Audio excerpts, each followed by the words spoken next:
Olusozi Bukalango lumanyiddwa nnyo ng'entabiro enkulu ey'okusinza mu ngeri ey'okwezza obuggya mu nzikiriza y'Ekikatuliki era ng'ebiseera bingi abantu beeyiwayo okusinza n'okutendereza Omukama.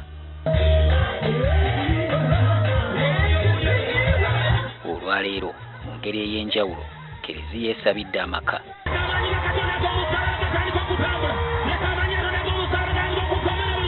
Wano ku Mount Sion e Bukalango okusaba kwetabiddwako omukulembeze w'eggwanga Yoweri Museveni.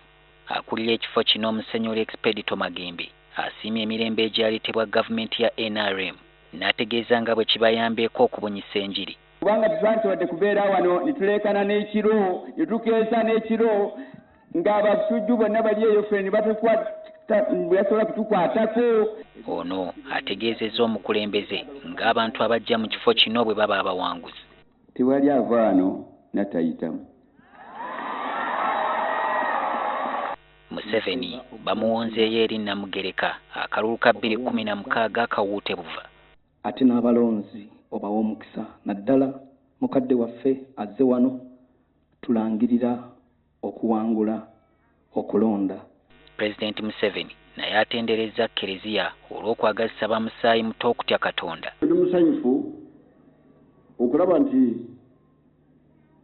ababulizi b'evanjiri bano